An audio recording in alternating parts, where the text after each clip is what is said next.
Ready लिखें सभी।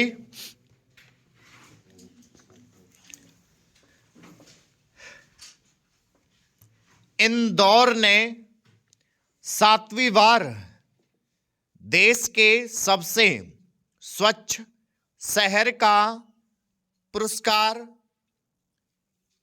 अर्जित कर यही रेखांकित किया कि मिनी मुंबई कहे जाने वाले इस शहर के नगर निकाय और आम लोगों ने भी स्वच्छता को अपनी आदत का हिस्सा बना लिया है।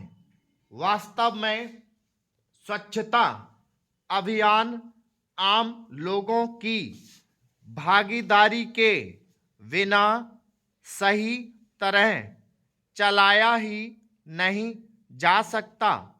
स्वच्छता के मामले में इंदौर की उपलब्धि यह भी इंगित करती है कि यहाँ के प्रशंसकों के साथ आम लोग भी सबसे स्वच्छ शहर के अपने खिताब को बनाए रखने के लिए प्रतिबद्ध हैं।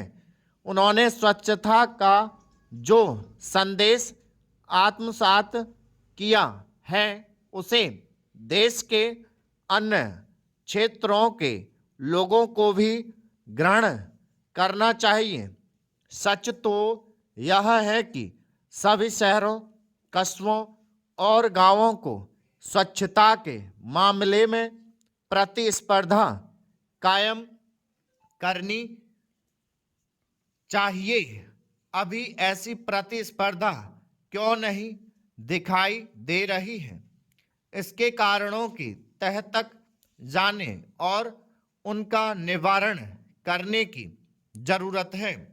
आखिर स्वच्छता के मामले में जो तौर तरीके इंदौर के नगर निकाय और वहाँ के लोगों ने अपना रखे हैं वे देश के अन्य क्षेत्रों के लिए अनुकरणीय क्यों नहीं बन पा रहे हैं?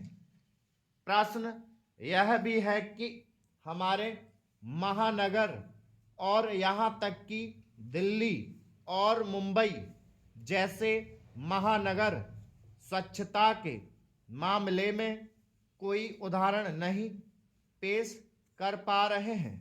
यह अफसोस की बात है कि कुछ माह पहले G20 शिखर सम्मेलन के समय दिल्ली साफ सुथरी दिख रही थी, वह अब पहले जैसी स्थिति में आती जा रही है।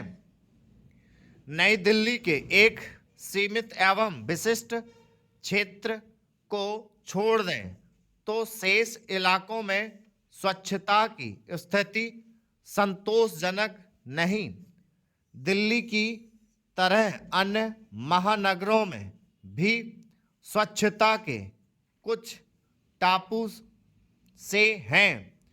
इसका कोई औचित्य नहीं कि देश के छोटे बड़े नगरों के कुछ खास और विशेष रूप से VIP कहे जाने वाले इलाके तो स्वच्छ नजर आए, लेकिन अन्य क्षेत्रों में स्वच्छता अभियान निष्प्रभावी सा दिखे। उचित यह होगा कि केंद्र और राज्य सरकारों के साथ नगर निकाय स्वच्छ भारत अभियान की इस दृष्टि से समीक्षा करें कि उसमें कहाँ क्या कमी है। यह समीक्षा इसलिए होनी चाहिए क्योंकि प्रधानमंत्री की ओर से लाल किले से स्वच्छ भारत अभियान शुरू करने की घोषणा किए हुए लगभग 10 वर्ष होने वाले हैं।